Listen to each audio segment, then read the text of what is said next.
really nice, beautiful concert to major tension in 3 seconds flat.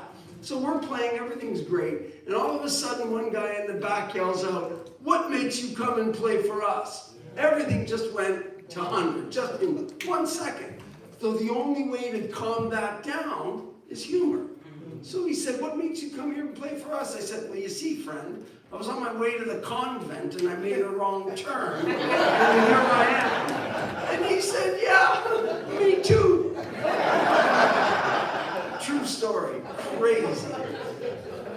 So, friends, I am so honored to perform for you. It was such an honor to share this music throughout your community this week. We played at a number of prisons, played at the hospital, those who are suffering from mental illness, and then played at the school. I love playing the schools. I love playing those schools because a lot of our young, whether they're in an inner city school, I played in a school, where they pay $50,000 a year for their tuition, and they don't know the sound of a violin. So I love going and playing for them to show them I'll share with you my mission. I go into the prisons and I play. And as long as they keep letting me out, I keep going back in. Why do that? Why go in and play? Friends, I truly believe in the impact of beauty on the individual. I really believe in that. And if I didn't, I wouldn't do this. I wouldn't give my family 5 minutes if I didn't believe in that. So I take the country's best performers and I go into the darkest areas of I played Death Row, Texas 4 times. And I'm going to do it a 5th in April. So when we played Death Row, Arizona just a couple weeks ago, and that was sort of intentional because they just executed a man on October 17th. We played on October 10th. And just a week later, they executed a man. So I gave him a big hug, and he was very gracious and very grateful. So why do that? I'm going to get into that as the concert goes on. But I believe in my work so much. I believe that the human person is uplifted when they experience beauty. So I bring the world's best cellist, the world's best violinist, and the world's greatest singer. And I'm very honored to have them perform my music today. So friends, they could solo anywhere. So honored to have them. So friends, the only other logistic I'm going to share with you, and then we're going to start, is all the works you're going to hear today as music I've composed, if you like it. If you don't like it, then she composed it, okay? I just want to share with you one last sort of fun story. I was playing in a prison, and I'm standing beside the warden. The inmates didn't know who I was. And they're walking by, and this kid walks up to the warden, walks right by me, walks up to the warden and says, "Warden," and he was serious. He wasn't joking around, and he wasn't trying to be a smart aleck. He was serious. "What did I do so bad that you hate me so much that you're going to make me sit through a violin concert for 2 hours?" And I said, "I'm with you. If you want to leave, you just tell me. I'll go with you." And then I said, "But wait till you hear my violinist." The end of the show, same kid. He comes up, and I said, "How'd you like the show?" Didn't say a word. He just gave me a hug and sobbed. And he sobbed and sobbed. And I just held him. And he said, "I'm changed." And then I said to him, "How are you?" He said, "I was just sentenced." I said, "How's it going?" He said, "I got 3 lifetimes." I said, "You doing okay?" And this is what he said. "Can't cry over spilt milk." I said, I didn't tell him this. "When did your life become spilt milk?" You're not spilt milk. You are a person with profound dignity, friends. But that's how people see themselves. And I'm wondering in our culture, when did we start to look at ourselves that way, as though we're disposable, as though it doesn't matter? And so I want to go into the darkest places, friends, and I want to uplift them, and I want to bring goodness so that they look at their lives as nothing but pure dignity. That's the goal. And I think beauty can communicate that far better than anything else. So this first piece is a piano, violin, cello trio. This piece is called Rebellion.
So the question, sort of why go into these prisons and play? Friends, I go in for three main reasons. Okay, when you think about, like, for example, death row. We play on death row. It could be a couple hundred guys. There are about 190 guys on death row, Texas right now. Okay, so what is that like? Well, they're there. The only people that know about that concert is us, some of the guards, the COs, correctional officers, and the inmates. So there's no building a brand. There's no building wealth. There's no building your career. There's no leaving a legacy. So then what really is it about? Friends, we go and play those places for three main reasons. One, because I believe in them.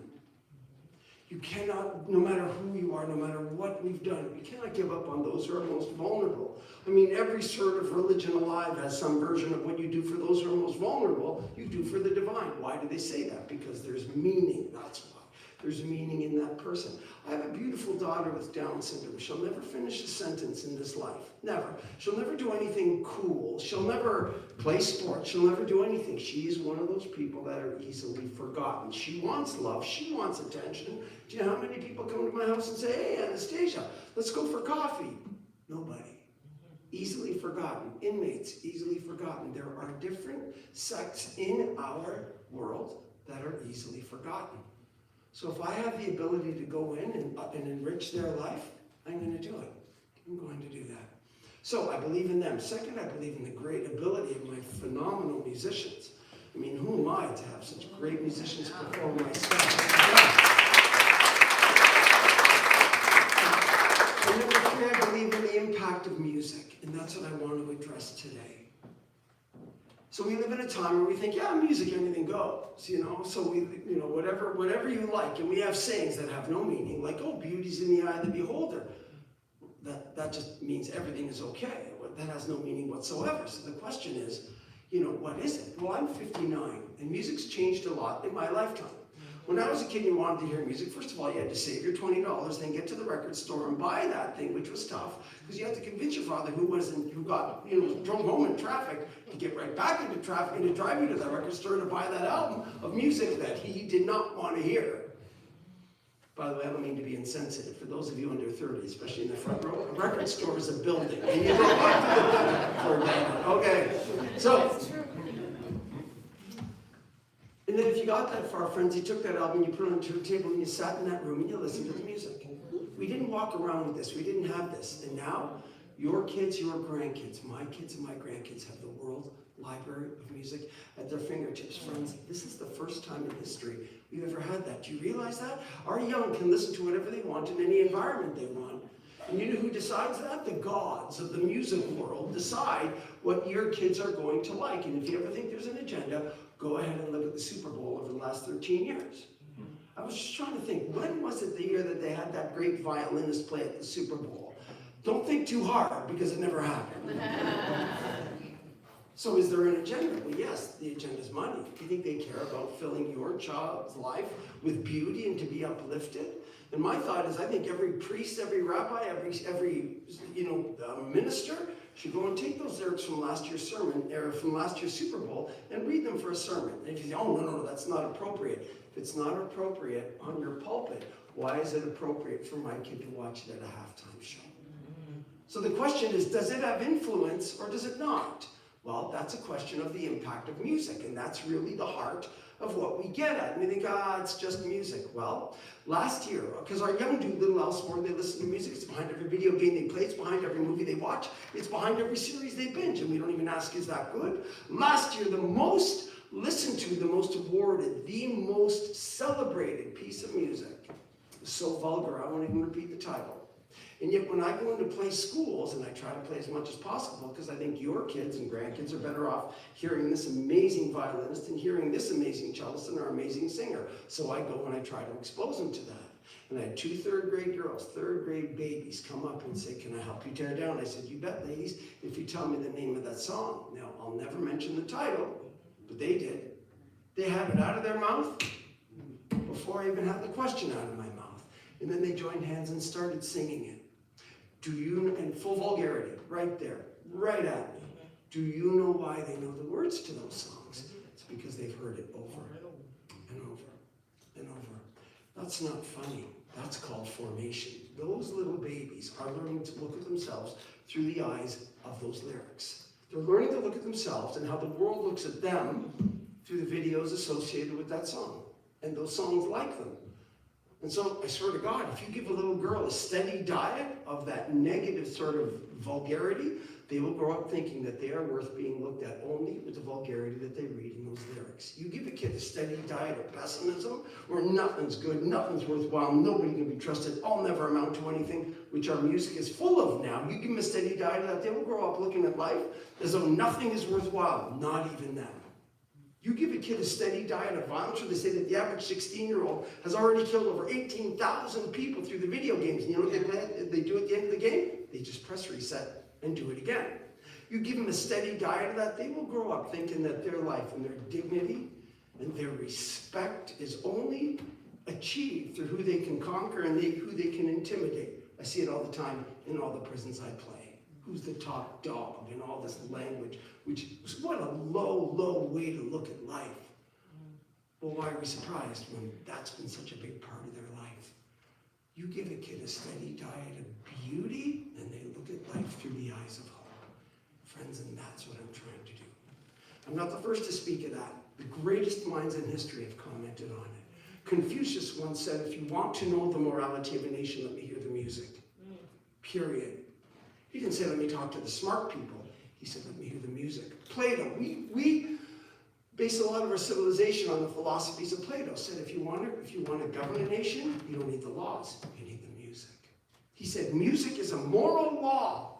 I'm thinking, a moral law? I thought it was just background to dinner. He did not think so.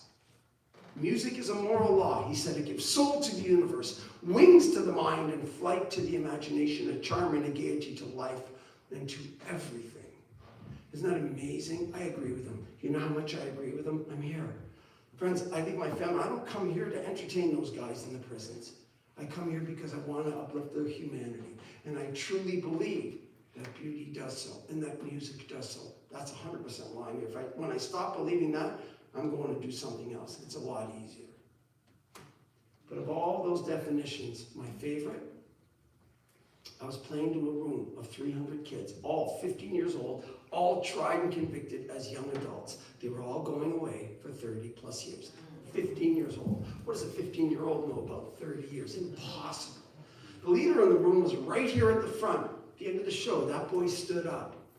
And he said to the violinist, can I hear that violin alone? She stood up and played. The boy, 15, put his hand over his heart, threw his head back and said, that violin is the most beautiful thing I've ever heard. Why have I never heard it before?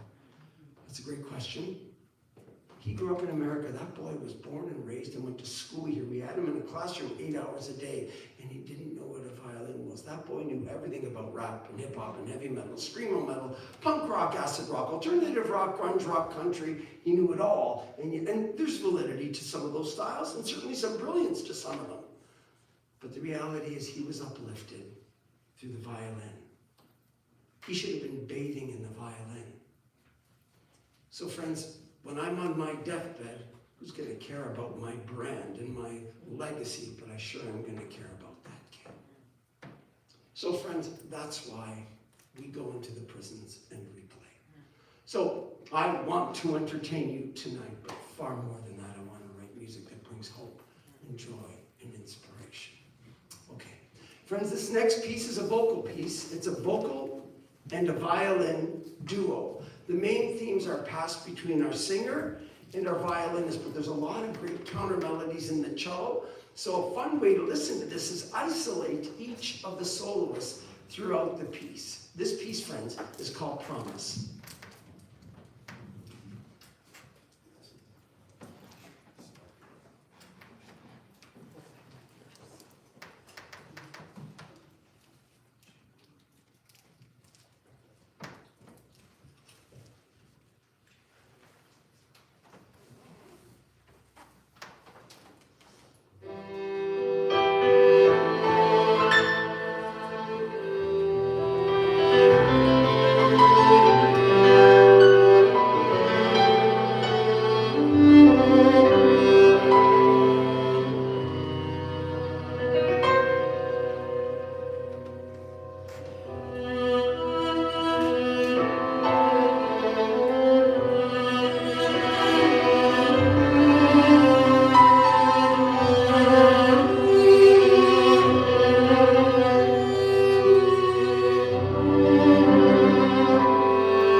Okay, friends, this next piece is a piece called Redemption. Now, I wrote this piece after a boy. I got a call from a prison up in Northern California, and they said, hey, would you come and play for this one kid? I live in Louisville, Kentucky. For me to go up and play in Northern California, this is what it means. I need all my gear. All the sound and all the lights are all mine, and I need my gear for a show, even in the prisons. So what I have to do is I have gear in Phoenix, Arizona. Anything west of Denver, I have to fly into Phoenix, rent a truck, grab my gear, go to my locker, get my gear, drive 18 hours up to San Francisco, fly 3 musicians, and play for one kid. Drive all the way back, they fly home, reload the locker, and then drive the truck back to the rental, fly home. 4 days of full-time work, thousands of dollars. Thousands, and they're not offering anything, so I'm losing it, and I have to raise it. For one kid, it makes no sense, except let me tell you about the kid. The kid was 11 years old, and he got sick, so his mother drove him to the hospital. She just never picked him up. Now, it sounds rough. I'm giving that mother a pass all day long, because she knew mentally, psychologically, and emotionally, she didn't have the strength to raise this boy. She knew it, and she was fading, and she needed to do something safe. And when he got sick, she thought, that's what I'm going to do. So, nobody would say that that's ideal, but it certainly was an act of love. She wanted what was best for the boy. But to the boy, everything he knew about familiarity and security were gone. He committed his crime. Now, he was 15, so he'd been in prison 4 years, did something ridiculous, and now he was in isolation, and that's when they called us. They said, can you come and help this boy? So it was very inefficient. I could have done something like that if I was on tour up there, but we went and played the inefficient concert. And at the end of the concert, I sat beside the boy and I said, son, tell me the plan. And he said, the plan is to come right back. Okay, I've heard that a billion times, but for whatever reason, that hit me like a ton of bricks. And the reason is because that boy is already at 15 years old self-condemning. That boy has already judged himself not worthy of any goodness, any humor, any joy, any mercy, any redemption, nothing. And any time life would present something for him to get out of that hole, you know what he would do? As though there was a worm in his soul would come out and remind him how rotten he is, and he would listen to that worm. And so he decided, I'm not worthy of anything good. I deserve to come back. Now, a lot of people self-condemn. For example, I play for a lot of people who have PTSD. And so, you know, I mean, one version or another, they say the following. They say, you know, I could never be forgiven for the horrible things I've done during war. Well, that's just not true. There's no religion alive that would agree with that statement, but he doesn't care. He doesn't care about truth. All he wants to do is self-condemn. The worst case of self-condemnation I've ever experienced, I was in South Texas at a prison called Ramsey. I finished the show, I was tearing down my gear. This man comes up and grabs me. And he says, I live with the pain that I caused that family when I was 19. I said, friend, how old are you? He said, 91. I said, you've lived with the intensity of the pain for that long? He said, like it was yesterday. Okay, his name is Lyle. This is Lyle. Lyle got to the point where every time life would hand him a gift, a grace, life would hand him something to say, time to get out of this hole, he would sabotage it. And that worm would come out, and he would listen to it so badly that Lyle got to the point where he was content, never happy, but only content when he was almost in a state of self-paralysis due to the addiction to his own sadness. If you told me, oh, a human being can get to that point, I said, no, no, no, you're exaggerating, until I saw it in Lyle's eyes. Lyle was only content when he was basically paralyzed. And anytime life held him something good, humor, joy, laughter, anything, he wouldn't participate. He just felt content when he was addicted to his sadness. And when a person gets to that point, it's tough to get him out of that. So I'm going to share with you a very personal story about self-condemnation. 4.5 years ago, my eldest son took his life. Now, my boy was Gabriel. He'd be 30 now. He was 25. His birthday was April 30th. Gabriel had what's called Asperger's. And so Gabriel always had this agitation. Okay? And so the joke in my home was I always used to hold him. And my wife used to say, he's never going to walk if you don't put him down. So here's the story. I was going on tour in Colorado. And 2 weeks before my tour, a woman called me and said, would you add one day to your tour? She wanted me to play somewhere crazy outside Denver where there was nobody. Like just a little town, 3 hours out. And I thought, oh, 2-week tour, I'm going to get no sleep. I just wanted to say no. I'm going to go up there and I know I'm only going to play for 6 people. Do I want to add thousands of dollars to my expenses? Add 6 more hours of driving for 6 people? I wanted to say no, but then I thought, who are you to say no? Go and uplift them. I thought, okay, I'm going to go. And that was the night my son took his life. So here's what happened. My wife was on the way to his house, and he called and says, Mom, I got a headache. And she said, Gabriel, I'm literally 1 minute away from your home. She drove up on his driveway, walked to his door, saw him on the bed, walked over to his bed, shook his foot, and said, Gabriel, wake up. I got your headache medicine. And Gabriel would never wake up again. And that's when she called me in that beautiful sacred time of a mother with her son and all the horror that went along with that before the cops got there, before the noise, before the drama. Now, I just been out of that concert for 6 people for only 15 minutes. So now I'm very motivated to drive home, but I'm tired. So I'm exhausted trying to drive home, and then 30 minutes later, no more than 30 minutes, out of the blue, all these arrows started falling out of the sky. Arrow number 1, boom. You knew you shouldn't have taken that last concert. So remember, I didn't want to take it, and now it's haunting me. Arrow number 2, if you didn't take that last concert, you would have been home. Arrow number 3, if you were home, your son wouldn't have taken his life. Arrow number 4, how are you going to live with the fact that you could have prevented your son's death? And you were nowhere. Arrow number 5, when your son was taking his last breath, he was looking to you for consolation, and you were not there. Okay, they all hurt. That one hurt the most. Here's why. Because I was very close to my son, because he had that Asperger's. And 6 months before he died, he wrote this note and said, Dad, you're my only friend. Beautiful. And then one more arrow came, and the arrow said, you should now go and do what he did, because he's still looking to you for consolation. Okay.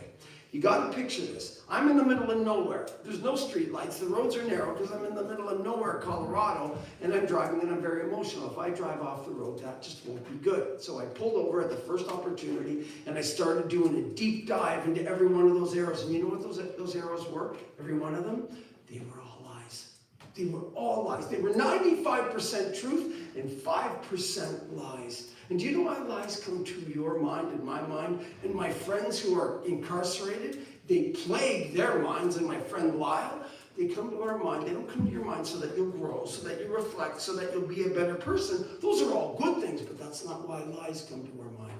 Lies come to our mind, friends, to destroy us from the inside out. And I don't know why we drink the water of those lies.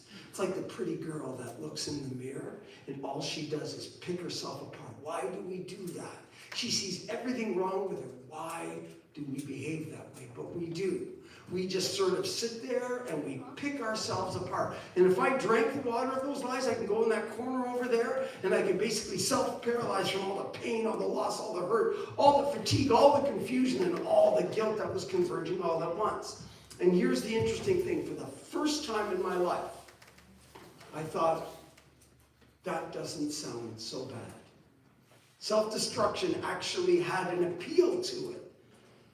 And you know why? It didn't come like, oh, Eric, you should go. It's your fault. You should now do the same act. It didn't come like that. You know how it came? It came, and these are not things I was thinking about. They were just coming. You know how it came? It came, Eric, you've suffered enough. Eric, this can be over in just a minute. Eric, it won't hurt. Eric, your family will be fine. Eric, this is the best act. And I gave my head a shake, and I thought, I'm not going to die by it. I'm not going to live by it, and I'm certainly not going to die by a lie. But friends, just because a thought comes to our mind, it doesn't make it part of your story. My friend Lyle, all he did was drink those lies over and over and over again. I'm no better than Lyle. I'm not smarter than Lyle. I'm not more virtuous than Lyle. I'm nothing better than Lyle. I could be Lyle, except I'm going to fight those ideas just because they come here. Just because of thought. Sometimes this playground, friends, is a tough playground. This battlefield can be a rough battlefield. How many of us have grudges that we just won't hold on to? And every time we're given the thought of that person, we're filled with anger. Well, why are we entertaining that thought? Get rid of that thought. Don't even give it admittance to your mind, because now that anger owns you. Why is that a good thing? But Lyle just let it eat him. And I learned so much from Lyle. It's okay to question how you do things. I should be a better person. Me too. I should be kinder. Me too. I should be less lazy. Me too. I should work harder. Me too. I should have less of a temper. Me too. I need to work on all that and more. But we should never question our dignity. My friends who are incarcerated, my friends who are on death row, and you and I and my daughter with Down syndrome, there's an unspeakable, immeasurable, untouchable, beautiful, complex, sublime, mystical dignity that we all have. It's the gift of humanity. Now, that's not going to console us, but it's certainly going to go, it's the truth. And if Lyle's going to pursue something, pursue the truth, not the lies that constantly come to his head. My son is now dead. He doesn't need my advice anymore. Gabriel, you should buy that car. He doesn't need it. So I mourn my son. But you know what? I can mourn and be happy. I can mourn and write music. I can mourn and go and play. Like Zfbcct just contacted me saying, Eric, we're going to put 400 guys in that gym. In 2 days, that maximum security prison is going to put 400 guys that I'm going to expose my great musicians to. I can go and have a great encounter with them. But what I'm not going to do is mourn and just sort of paralyze, thinking, no, I can't smile because I'm betraying my son. I'm not giving into those lies. I can, and I'm tempted to. I'm just choosing not to. So friends, this is a piece, I wanted to capture all that musically. This is a piece called Redemption. Musically, it's a fun piece to listen to. There's two main themes. Number one comes in the cello right away. It represents the struggle of redemption. So what do I mean by that? Sometimes we have to overcome things in our life to live our higher life. I got to overcome my anger to live a higher life. So that's good. You're going to win some battles and lose some. Keep fighting it. There's merit in the fight. That's the struggle. That's a good struggle. 5 seconds later, you're going to hear the theme in the violin. That represents the glory of redemption. You're going to hear the themes pass back and forth between the instruments. But then you're going to hear the themes played together. And that's the magic. Why? Because sometimes the glory of redemption is realized through the suffering. That's why. When I go and I play movie stars' homes because I expect them to help me pay for my prison concerts. You know, when they pull me aside after a show, they tell me how much they suffer. We all suffer. It's the only thing that unites every human person, but that's not always bad. Have you ever gone through something and thought, oh, this is so painful, I don't even know if I can keep breathing? You keep breathing. Friends, I loved my son, but what my son did was wrong. There's nothing. There's no march, there's no parade, there's no protest that could make what my son did right. It was wrong.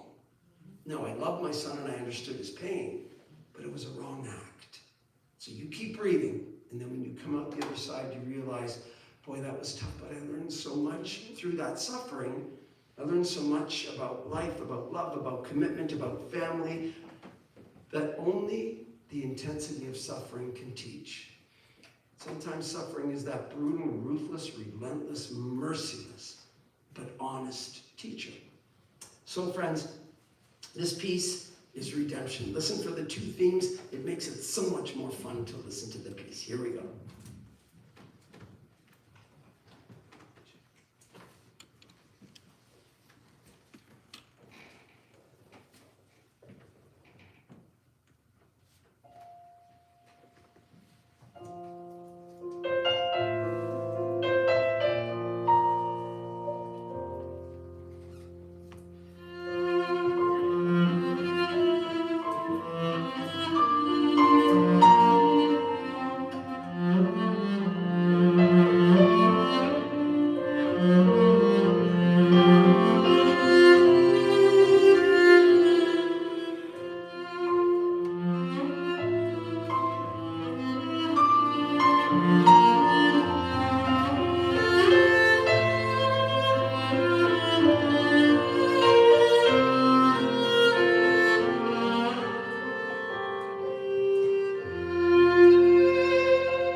Thank you, friends. This next piece is a piece called, well, it's a spiritual narrative. It's called Pontus Angelicus, but it's a spiritual narrative. I am not coming at this from a religious perspective, but a musical one, because music and spirituality have been married forever. So as an example, I think the most brilliant person to have lived is Bach. And Bach, on every sheet of his manuscript, wrote, "For God alone." Well, regardless of what we think of God, the reality is he knew if you took something sublime and connected it with something beautiful, it had access to who we are as a person in a way like nothing else.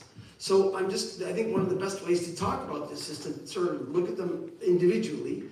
If you look at spirituality, regardless of what we believe or our background, spirituality, I think, is the highest intellectual and psychological topic. Why? Because it necessarily means you do a deep dive into topics that aren't obvious. So questions like, what happens when we die? And questions like, what does eternal life look like? Many great scholars and great thinkers and sober thinkers have thought a great deal about these things and have wrote them down. So it's worthwhile pursuing a knowledge of this. Okay. Now, I often comment that one of the most memorable concerts for me, I went in Mexico and I played for 3,000 orphan girls, 3,000 of them. They weren't true orphans, some of them were. The only thing they had in common was every one of those girls was trafficked brutally. And so, right before going on, the announcer comes to me, or the organizer comes to me and says, "You're about to play for 3,000 hurting girls." And I said, "Oh yes, and we're going to have a ball." And then he said, "But there's really demand for 3 million. We just don't have the room." So I said, "Do they heal?" He said, "They heal. They heal because we don't let them hide behind their wounds. We keep going after their wounds and digging deeper into their soul and keep going after them. At first they want to run, they want to fight, they want to lie, they want to, change the topic. They'll do anything to not address their wounds. I don't blame them. I wouldn't want to address them either. But after time, we teach them how to express this." And he said, after about 8 years, they heal and they live very productive lives. I love that. So sort of the awareness and the elusiveness of spirituality, it's a beautiful, tough topic. Okay, let's leave that. Let's talk about music, because what I'm trying to do is marry the two. Music is, I think, an incredibly powerful tool. So I'm going to share with you a story. We were playing in a prison in Florida. It's a silly story, but it's a true story. And they put they were trying an experiment, but they didn't tell me they were trying an experiment. They put all guys in one gang, in one room. And all these guys were like 6'10". And I'm thinking, where'd they get these giants from? These guys are walking in the door. They had to duck the door. I'm thinking, well, here comes another one. What do they feed these boys in this prison? And so, it was really interesting. And people often ask me, my wife, Eric, aren't you afraid in those circumstances? I'm never afraid. You know why? Because everywhere I go, I bring my bodyguard right there, ladies and gentlemen. It's a lot tougher than she looks, I'll tell you that right now. 6'10", a guy at the back says, at the end of the show, he says, "I've never cried in my life. Why am I crying?" Okay, so let's talk about him, and let's talk about that boy at the very beginning. Remember that 15-year-old boy? When I tell you a story, friends, the words go in your ears and go to your brain, and your brain downloads that information very fast.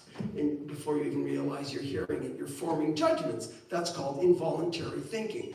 But when beauty hits us, it doesn't go to the brain. It bypasses the brain and goes right to our humanity. And it cuts through all the abuse, all the abandonment, all the betrayal, all the neglect. And it elevates us. And maybe it's the first time that giant and this boy experienced something beautiful, and they recognized that their humanity was worth goodness and mercy and forgiveness and humor and leisure and all the beautiful things that life has to offer. And they weren't looking over their shoulder for the next unpleasant encounter. Okay, so when you mix beauty with the highest form of thinking, now you have something very real. So this is a narrative that was written 1,000 years ago called Panis Angelicus. Panis is bread, Angelicus is angels. The bread of angels. Why does anything last 1,000 years? Well, because it has meaning to the individual and meaning to civilization. If it didn't have meaning, it would not last. So Panis Angelicus, the bread of angels. Now, according to this poem that was written 1,000 years ago, angels are, they obviously don't need bread, but they hunger for something far more than bread. They hunger to have an encounter with the one who created them out of perfect love. The poem goes on to say, we have that same hunger. I love that. The most euphoric expression in the human condition isn't, the earlier retirement and all that. The most euphoric expression is to love and to be loved. But that's not easy, because to love necessarily means to sacrifice. To love perfectly means to be willing to die for that person. Okay? And to be loved is even harder. Because to be loved, we often put it in a context of deserving. Like, for example, if my wife says, Eric, I love you, right away I go into the mode of, no. Everything that I've done in my life that was wrong all of a sudden comes to mind. And the verdict, I don't deserve your love. And that's true. Except my wife doesn't love me because I do good things and I avoid bad things. I should do that just because that's the right thing to do. But love is far higher than that. It's sublime. It's complex. It transcends that. So I go into earning mode. If only I wrote better music. If only I worked out more. If only I earned more money. Then I will be good enough to earn her love. Well, that's a lie. Because I'll never meet my standards worthy of earning her love.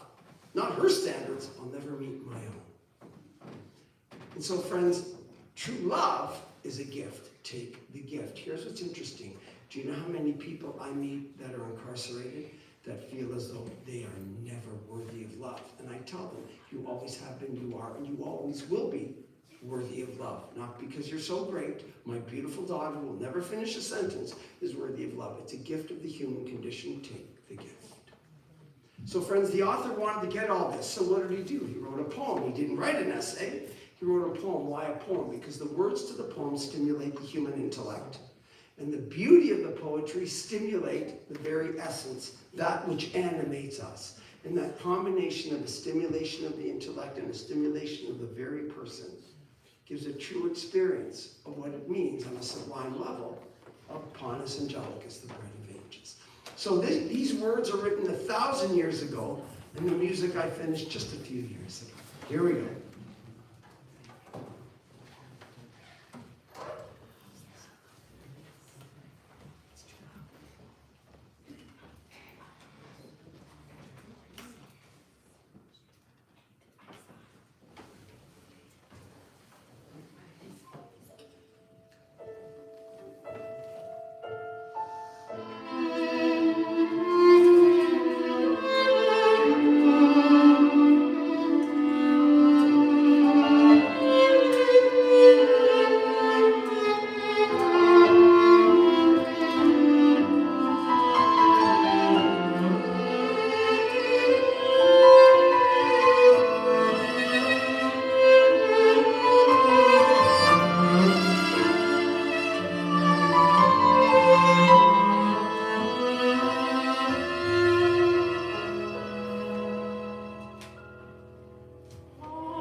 this evening. And before we play it, I would like to thank Reverend Christie for inviting me here to play for your community.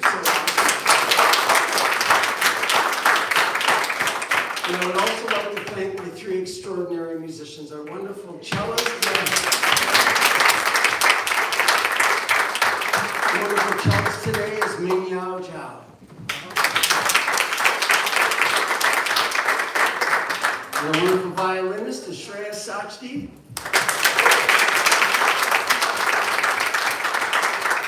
And our wonderful singer back is Jayan.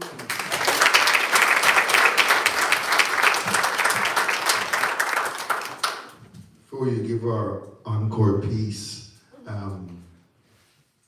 don't know, would the lights mess you up if we turn it up a little bit? All right. I'm going to do a piece for you. I'm going to join the singer. We'll have a duet. We've been practicing her. Just kidding. But I wanted to, earlier I said to you, they do these concerts for free. And I'd love us to bless them with a love offering. So whatever you're able to give. And so the question is, do you have a cash app for those? I mean, I do. I have many ways of receiving. I have Venmo, all that stuff. You have cash app? I don't know what that is. Okay, you don't have cash app. I take cash.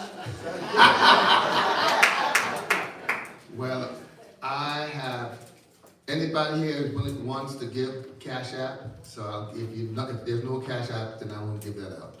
But if you're, is there a trustee here? Could you come and just, yes. Concerts for Hope. Concerts for Hope. Concert for Hope. So we're going to, please be generous as he's traveling the country doing this work. If you can, I know students, you're not going to be able to, so you're off. And I'm going to ask if the church can also, from our community outreach, we could also give and I'm going to, I have $350 of my own money I'm going to give to you. And we will just pass the plate. You know, you come to the black church, we have to pass the plate. Yes. But this time it's not for us, it's to bless him. 100% of whatever we get will go to him and the work that he's doing. So I didn't want them to leave. And following this, our hospitality, that's the best word for them, committee has prepared a scrumptious meal for you downstairs. And let our guests go, and then we'll meet you downstairs to, oh, you want them to come? Yeah, I think instead of having come up, yes, you'll go down, yes. So just go on down and pass it, that'll be good. So, you're gonna send me, so you can send me cash app if you want it, that's fine.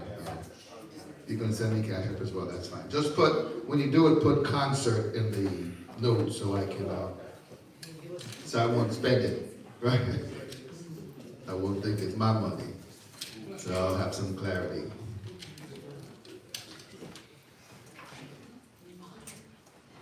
How y'all enjoying the concert so far? How you doing? Are they amazing? Wow. And one of my favorites, so you played some pieces today I didn't hear before, which is fine, and I love that solo with no words. That was just, I'm going to try that on Sunday.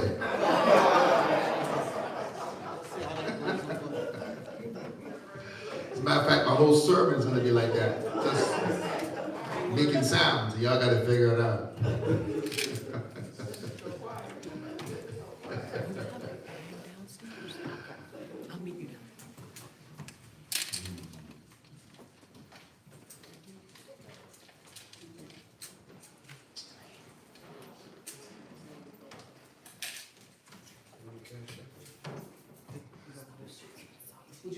Let me pray for it before you take it away. So it can multiply for you, Eric. And he also has some CDs he's giving away for free afterwards. If you're interested, for those of you that still listen to CDs, he also has 8-track for those of you that you want a CD. Okay. Did you bring the CDs in? The CDs are downstairs. They're downstairs, so you can get them downstairs when you go down. Well, gracious God, we are so grateful for the work that Eric and his team is doing, and for all these talented ladies that have come to just bless us with the beauty and the gift of music. I pray that the little that we give, that it would multiply, and God, that you just open so many doors for him, and that others' hearts might be touched to really support this incredible work. Bless them now, I pray. For the rest of the work that they will do while they're here in Connecticut, I pray that you continue to shower them with your blessing and grant them safe traveling when they return home. Bless the food now before we get there, so after this we can enjoy each other in fellowship. In Jesus' name we pray. Amen. Amen. Lights. Friends, with regards, if we can get the lights, I look a lot better in the dark. So a lot better when you can't see me. So, friends, with regards to the CDs, I have 6 different ones. I feel so fortunate. I have 3. I was invited to go and perform and record with the Slovak National Symphony. So I have 3 full orchestral, 1 piano violin, 1 piano violin and cello, and 1 vocal. And it's basically, you know, like Chapman said, they're free. It's the kind of thing where it's always a take what you want and give what you want. Okay, so that's that. Plus, I have a card downstairs that has a link. That link, if you type it in, you have all CDs digitally. Okay.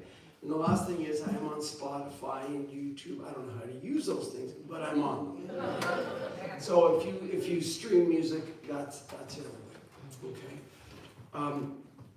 Friends, we have one last piece for you this evening. This is a love song. I've been married for 31 years, and this is a.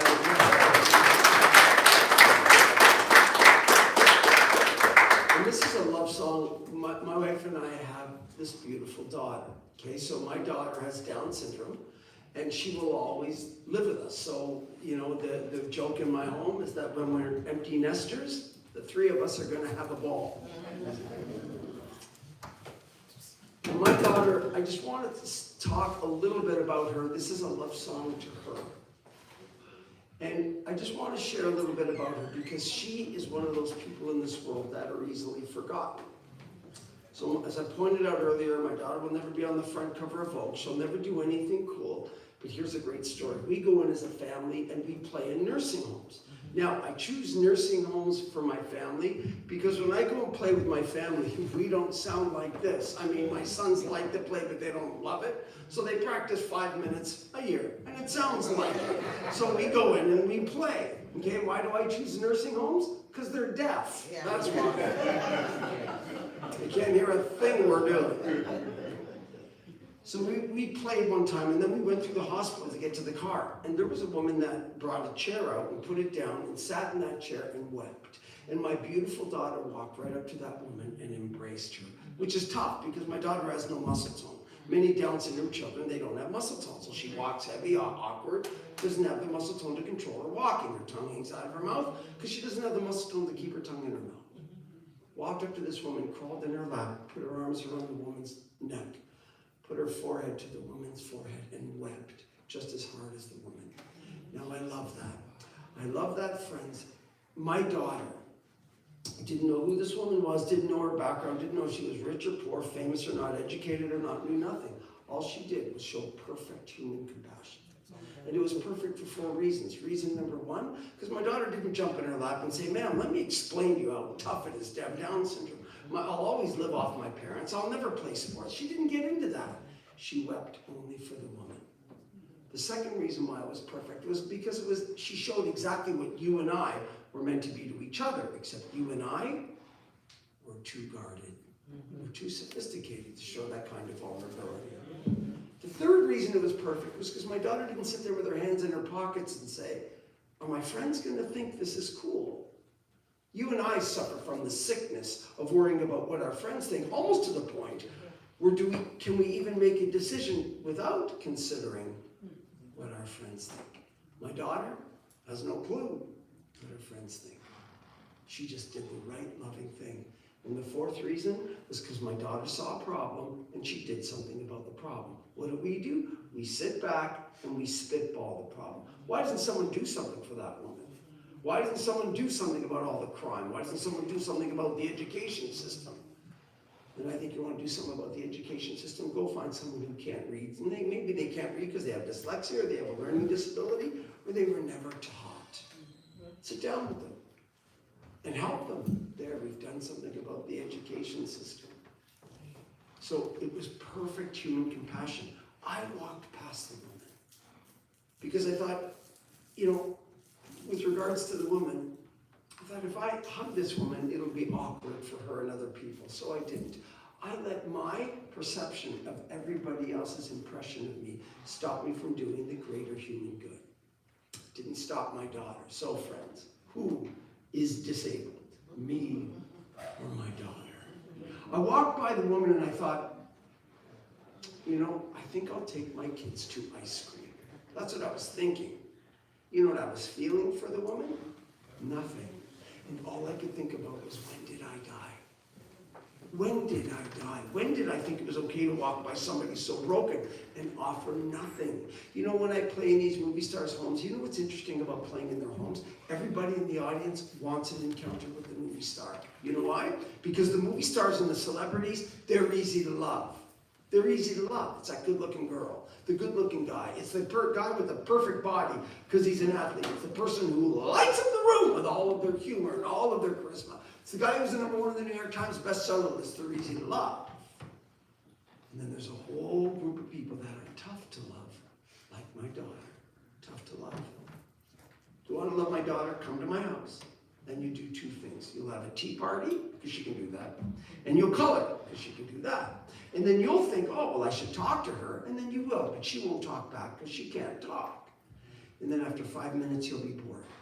But her, she will be over the moon with joy, just because you're visiting her. That's it. You don't need to play the violin, the cello, the piano singer. You don't need to be a composer. You just need to show up. Isn't that amazing? You can make somebody else's life euphoric just by showing up. That is amazing. My friends, 2 questions. One, when was the last time you ever felt, or I ever felt, so happy just because someone visited us? Again, we're too sophisticated for that. I often think if the world just had a little bit of Down syndrome, what a great place it would be.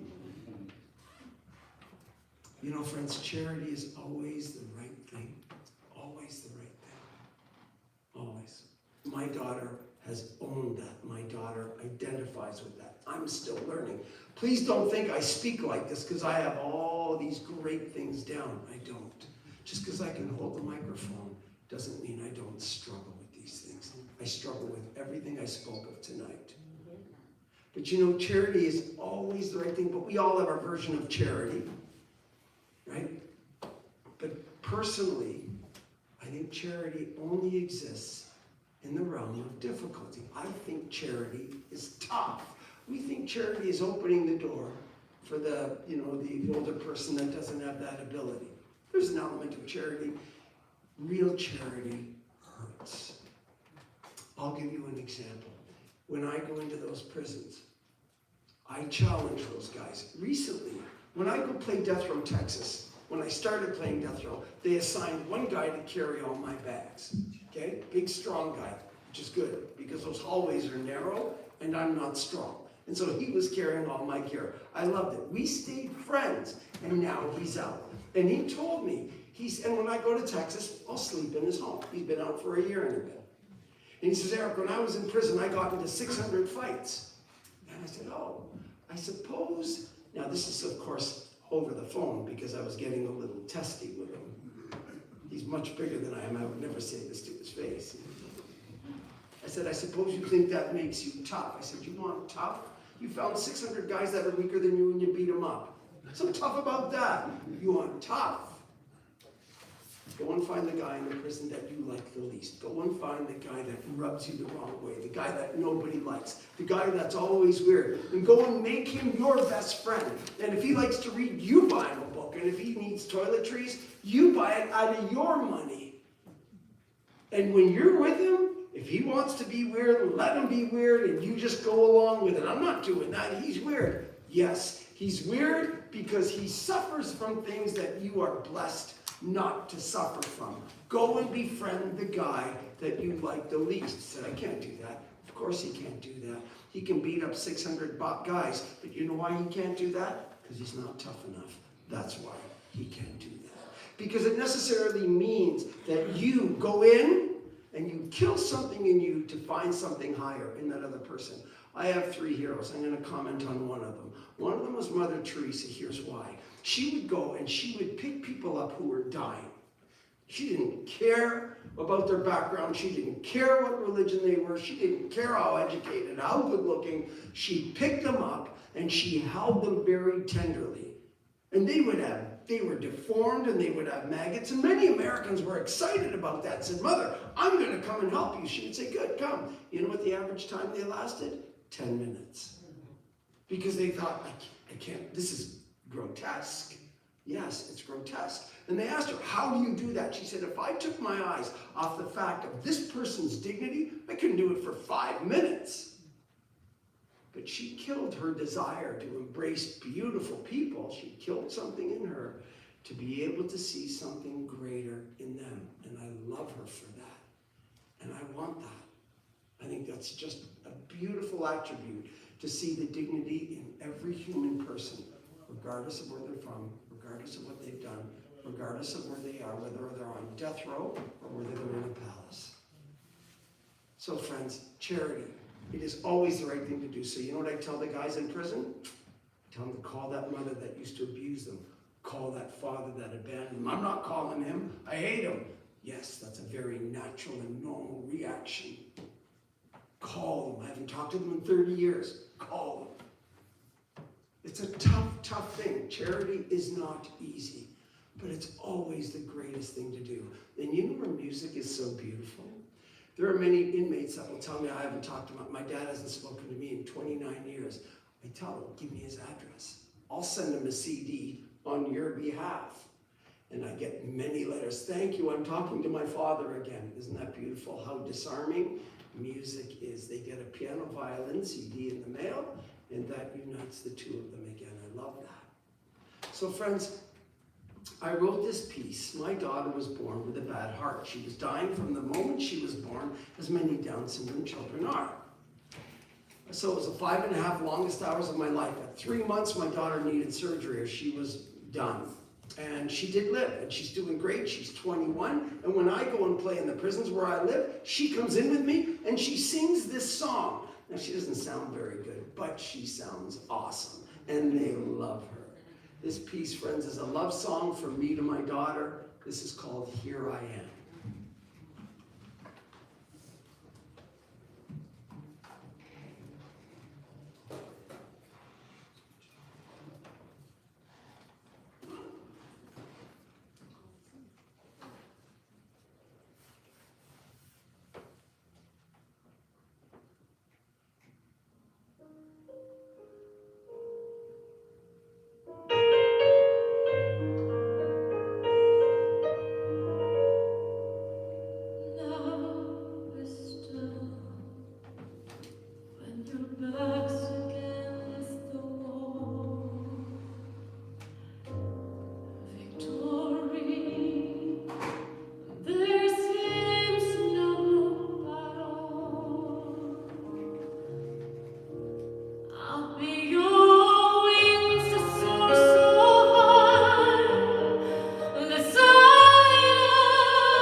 You want to hear my version of that? That's it. Well, we have lots of food downstairs, and we don't want to take it home with us. So if you, I think we're gonna go that way, so we're gonna trip over all these cords, head downstairs. Do you mind eating and then coming to get your stuff? No, that. Okay, let's do that. You okay leaving your things? Oh, you can bring them to my office. You can bring your equipment, your valuable stuff, and put it in my office.